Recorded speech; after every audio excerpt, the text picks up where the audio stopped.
Juliano de Lara Fernandes, mais uma vez aqui com vocês para o 23º episódio do Money Talks. Eu sou sócio-gestor da Nomada Asset e hoje eu achei importante a gente rever alguns assuntos e alguns detalhes sobre crédito privado. Esse é um assunto que a gente já tratou algumas vezes aqui em episódios anteriores, mas hoje eu quero focar num ponto específico e dar um exemplo muito prático do que a gente aprende na teoria sobre isso e como que isso reflete no investimento no crédito privado. Eu sei que isso pode tornar essa conversa um pouco técnica, mas no final eu vou tentar resumir tudo em palavras e indicações um pouco mais diretas para a gente aproveitar isso. Eu trago esse assunto porque um dos grandes destaques de ganhos esse ano e também no ano passado foram os títulos de crédito privado isentos, né, e os fundos que usam esses títulos de crédito privado isentos, que até setembro tiveram uma rentabilidade excelente. Setembro agora de 2025 que a gente está falando. Porém, em outubro e novembro, agora que passou, muitos podem ter notado que os títulos, ou esses fundos, né, que contêm bastante desses títulos, tiveram performance muito diferente e ficaram muito abaixo do que eles vinham apresentando na média. Para entender se isso foi algo pontual ou se esses títulos não vão mais performar, né, tão bem quanto eles estavam daqui para frente, é essencial a gente entender o porquê dessa diferença tão grande. Então, vamos lembrar que um título de crédito privado, diferente do título público, né, quando a gente está falando de tesouro direto, título público, ele tem na formação do seu preço alguns itens adicionais ao juro prometido no seu vencimento. Como ele é privado, além do juro, como tem um juro tradicional do título público, ele vai ter um adicional de risco que a gente chama spread de crédito, porque ele tem uma probabilidade de default, né, de falência, ou de não pagar aquilo que ele está te prometendo no final do vencimento daquele título. Então isso chama spread de crédito, que a gente já conversou isso ano passado e esse ano também. Além disso, ele vai ter um spread adicional de liquidez, porque sua venda ela é menos líquida, então você tem um prêmio, né, por ele ser menos líquido que um título público. E ele também, usualmente, ele tem um spread, às vezes, maior de duração, principalmente quando o título privado tem muita duração, porque ele também fica sujeito a maior probabilidade de não pagar aquilo lá quanto mais longo for o título. Portanto, quando você compra um título privado, a gente está somando no juros básicos, que são comparáveis do título público, vários riscos adicionais que a gente vai colocar em cima daquele valor de juro que o título público paga e é só aquele risco que ele está levando. Então, quando, assim como um título público ele aumenta de preço quando os juros caem, lembra que aquela relação inversa, cai os juros, o preço do título aumenta, sobe os juros, o preço do título cai, e você está comprando o preço do título em si.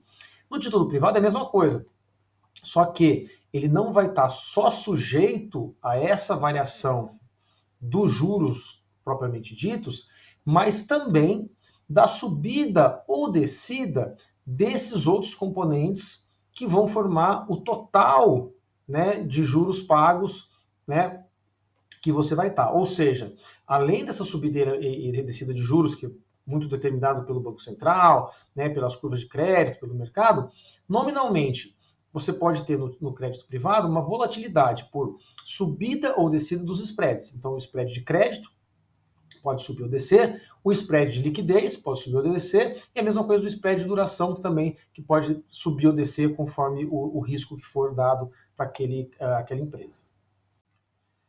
O que aconteceu com os títulos privados, especialmente esses isentos, é que, pelo fato, principalmente da questão da isenção, que é uma isenção de pagamento de imposto de renda, eles de cara, eles pagam 15%, mais ou menos, né, quando a gente regride isso daí, a mais do que os títulos não isentos, sejam eles públicos ou privados, apenas pela questão de não descontar o imposto de renda. Então, numa situação onde os juros estão muito altos, 15% de um valor nominal muito alto é bastante dinheiro. Então, a demanda por esses títulos ficou muito elevada nesses últimos 2 anos, principalmente também por conta daquela tributação dos fundos exclusivos, que é uma coisa um pouco mais específica, eu não vou entrar em detalhes, mas essa demanda, é importante saber que a demanda por títulos isentos aumentou muito nesses últimos 2 anos. Como a gente já sabe, isso é simplesmente uma coisa de comércio, quando eu tenho demanda alta, se eu tenho muita gente querendo comprar um título, o preço do título vai subir e lembra do inverso. Se o preço do título está subindo, eu posso oferecer menos juros, eu vou oferecer menos juros para aquele título, porque tem muita gente querendo comprar o título. Então eu subo o preço e reduzo os juros, que é o valor do dinheiro, né, que eu vou retribuir para quem está comprando aquele título. Bom, então juros caem, os preços sobem. Então, cada vez mais, tinha mais gente comprando, muita demanda, os preços foram subindo, os juros foram caindo. Como a gente, nesse período de 2 anos, a gente não teve uma queda de juros propriamente dita, né? Veja os títulos públicos, os juros foram só subindo ao longo desses 2 anos, o IPCA+, era 5, foi 6, foi 7, chegou a 7,5%, alguns títulos até 8%. Essa forte demanda não fez baixar esses juros que eram comparáveis ao título público, fez, na verdade, cair aqueles adicionais que eu comentei alguns minutos atrás, que fica em cima desses juros públicos, ou seja, onde que foi cair os juros totais pagos no privado foram exatamente nos spreads. Então, esses títulos que tinham normalmente 1, 2% de spread acima daquele valor do título público, começou a cair. Então vamos dar um exemplo prático. Um exemplo prático é, um título público pagava 6% de juro real, um título privado, com esse spread, ele pagava algo 6% mais 1%, por exemplo, um título de uma boa empresa. Então ele pagava 7%. Esse 1% era o spread adicional do risco. Como muitos desses títulos lançados eram isentos, isso significa que eu tenho um título de uma empresa, às vezes, muito boa, pagando 7% de juros líquidos, porque não tem o desconto do imposto de renda, versus um título público que está pagando 6%, mais desconto do imposto de renda, então dá mais ou menos aí um pouquinho mais de 5%. Essa diferença de pagar 7% versus 5%, ora, é uma diferença boa, 2% ao ano para um título de renda fixa. Todo mundo quis investir em títulos isentos. Resultado, de novo, muita demanda.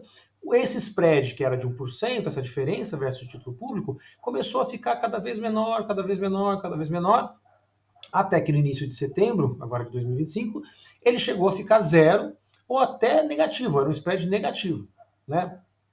Então, mesmo zerando o spread, e aí está um detalhe, você teria um título privado pagando 6%, vamos dizer que ele pagasse nominalmente 6%, mas um era isento, pagava 6% líquido, o outro tinha imposto de renda, pagava 5%, né, descontado o imposto de renda. Então, ainda mesmo com esse spread zero, você tinha só pelo imposto de renda uma vantagem desse título isento. E mais um detalhe, que também não é muito comentado, mas era isento na porção, por exemplo, do IPCA+, na porção da inflação que rendia esse título. O que você paga imposto de renda sobre o que você ganha sobre a inflação, que é um absurdo, né? Mas tudo bem, mas você tinha esse ganho maior. Então, quanto mais alta a inflação e quanto mais alto o juro, mais o efeito da isenção do imposto de renda faz diferença, mesmo com o spread zerado. Em outubro, com os spreads, então, nas mínimas, zerados, né, ou até negativos, os investidores, então, a maioria do mercado começou a se perguntar se não tinha ido longe demais. Porque algumas empresas privadas estavam ficando cada vez mais alavancadas, elas têm que pagar as dívidas estão com juros altos, então o gasto financeiro, a despesa financeira dessas empresas começou a ficar muito grande. E aí aconteceu um movimento contrário. Os spreads que vinham progressivamente caindo por essa demanda, ao invés agora de cair, começaram a aumentar novamente, voltar para um padrão que era o valor normal. Ora, se os spreads estão aumentando, a gente já sabe o valor dos títulos e, por consequência, das cotas dos fundos, né, que tem esses títulos, começou a voltar ao normal e começou, então, a baixar o preço. Os juros estão subindo, os preços vão caindo, e dessa vez, essa redução do valor dos títulos começou a deixar aqueles fundos que estavam sempre muito positivos com cotas negativas ou rendendo muito menos que, por exemplo, o CDI na marcação a mercado. Então, se você entendeu o mecanismo até aqui, a pergunta que fica é o que fazer então se você já tem esses títulos em carteira ou se você quer investir em novos títulos e estão te oferecendo títulos isentos, né, de crédito privado. pergunta, logicamente, é complexa, depende da alocação de capital de cada um, e um disclaimer, não vou fazer nenhuma recomendação de investimento aqui, a gente está tratando, né, de uma tratativa de exemplos, né, práticos, mas não é recomendação de investimento para cada um vai saber, dependendo da alocação que vai ter que fazer. Mas eu acho que um fato que é claro é que quem está investindo nesse tipo de título tem que lembrar que está sujeito a uma volatilidade negativa, como a gente viu, né, nesse começo agora de setembro e um pouquinho em outubro e novembro. Então, esse investimento, apesar dele estar rendendo muita coisa e nunca ter ficado negativo, porque o spread só estava caindo, ele não é exatamente um investimento conservador, porque ele tem volatilidade negativa. Então, não é um título público, como a gente sabe, né, ainda mais um título pós-fixado. E vamos lembrar, para ganhar mais, se o título está pagando mais, o preço a pagar é exatamente essa volatilidade. Você vai ter que se expor a um risco de ficar negativo, muitas vezes por um período até maturar o título, por exemplo, né? Dito isso, vamos lembrar que a aposta que até nós na gestora estamos fazendo é que a gente vai ter uma redução de juros futuros. Juros de 7% real, 7,5%, Selic a 15%, é impagável, quebra o país. Então ele tem que cair por bem ou por mal.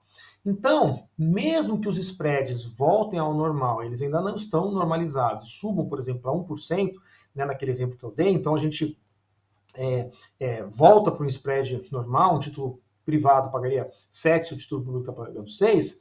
Se a gente tiver uma queda de juros reais, então os juros que estariam saindo de 7 atualmente caíssem para 5, a gente vai fazer uma continha. Você tem uma queda de 2% de juros, então o título se valoriza, né, nessa proporção, e eu tenho uma subida do spread de 0 para 1. Então, o líquido disso daí é uma redução de 1%. Cai 2, sobe 1, fico com 1%. E a consequência disso, se no final eu tenho uma redução de juros total, eu vou ter um ganho nesse título.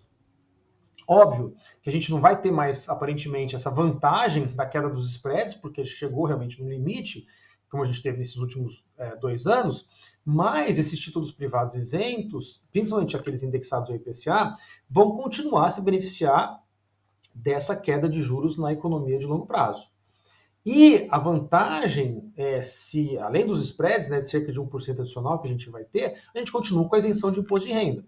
Então, essa isenção de imposto de renda ela é muito significativa quanto mais altos os juros nominais ou mais alta a inflação. Então, se os juros nominais continuarem acima de 10%, ou se a inflação continuar 4%, 5% ou acima disso, essa isenção continua sendo muito benéfica, né? Mesmo que os spreads viessem a zero de novo, o que não parece ser o caso. Então, a mensagem que eu diria é: quem comprou esses títulos com uma finalidade específica, com uma alocação, balanceando os prazos, sabendo que vai levar esse título até o vencimento, ele vai se beneficiar, né, dessa levada até o vencimento, e ou, se tiver queda de juros, como a gente imagina, vai ter um ganho de capital, né, nos próximos 2 a 4 anos aí, pelo menos, mesmo que os spreads aumentem, mesmo que eles voltem ao normal, e principalmente esses títulos de empresas muito boas, que o spread nunca passa de 1, 2%. E também tem que fazer a conta agora, se com esses spreads ficando mais elevados, se a gente não vai voltar para a situação anterior, que é uma diferença ainda maior para esses títulos comprados a partir de novembro e dezembro. Então talvez volte a fazer sentido você voltar a comprar agora que os preços estão aumentando, porque você já está voltando para um valor um pouco mais normal. E um último detalhe importante é, se você tem fundos, né, que investem nesse tipo de título, verifique se o fundo é um fundo chamado redeado. Esse nome ele se dá para os fundos onde o gestor ele compra um título IPCA+, que é protegido da inflação, mas ele transforma esse ganho em ganho de CDI, por meio de um processo chamado swap, que não vem ao caso agora. Nessa situação, a variação desse título fica só dependendo da subida ou descida do spread, e não se beneficia mais da queda do juro real, porque ele fica indexado ao CDI no final das contas. Então, esse fundo redeado talvez seria pior que um fundo IPCA mais puro, que são os não redeados, porque numa queda de juros, ele vai perder com a queda do CDI e vai ter só a dependência do spread. Se o spread subir e o CDI cair, aí isso fica o pior dos mundos nesse caso aí. Então, só é um detalhezinho técnico, mas é importante saber se você tem fundos, né? E mais uma coisa, se você for investir, Tem alguns fundos, que são fundos chamados abertos, que são negociados em bolsa, que também, por eles não dependerem muito de todo mundo estar comprando ou vendendo, né? Quando alguém, por exemplo, o fundo começa a ficar negativo, todo mundo quer vender aquele fundo porque começou a ficar negativo, aí o gestor tem que vender aqueles títulos rapidamente, porque ele tem que fazer caixa para pagar quem pediu o resgate. Isso, para quem compra o título, é muito bom, porque o cara está vendendo na urgência.